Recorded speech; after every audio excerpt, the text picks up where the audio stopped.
மரணத்தை விட கொடியது எது தெரியுமா?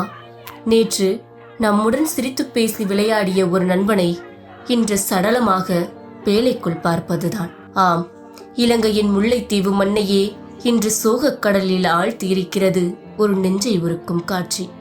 கடந்த ஜனவரி 12ஆம் தேதி முரசுமோட்டை என்ற பகுதியில் நடந்த அந்த கோர விபத்து துடிப்பான கால்பந்தாட்ட வீரரான அந்த ஒரு இளைஞரின் கனவுகளை ஒரே நொடியில் சிதைத்துவிட்டது.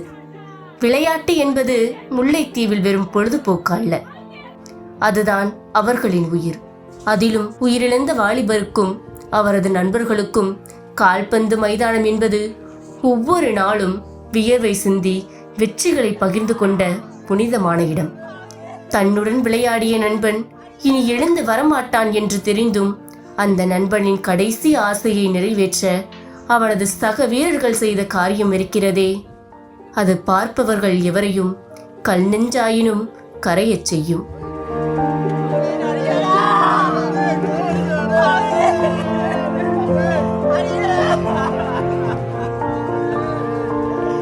இறுதி ஊர்வலத்தின் போது தன் நண்பனின் சடல பேழையை சுமந்து கொண்டு அவர்கள் நேராக சென்றது இடுகாட்டிற்கு அல்ல, அவர்கள் ஓடி திரிந்து விளையாடிய அந்த கால்பந்து மைதானத்திற்கு.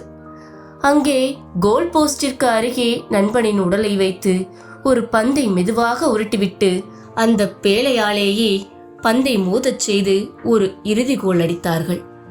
அந்த நண்பனே கடைசி முறையாக கோல் அடித்ததைப் போல அவர்கள் உருவாக்கிய இந்த காட்சி அங்கிருந்த அனைவரையும் கதறி அழ வைத்தது.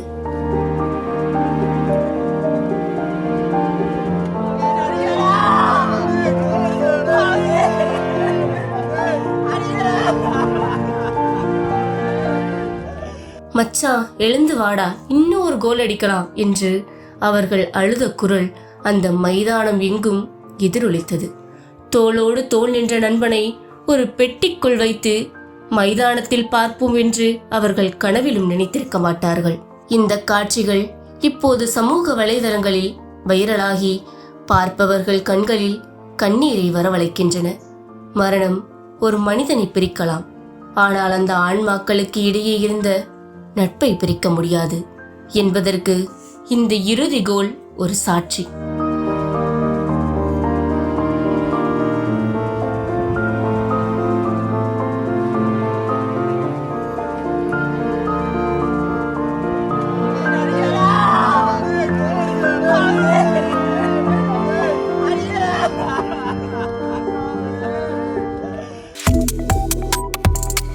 Subscribe to One India and never miss an update.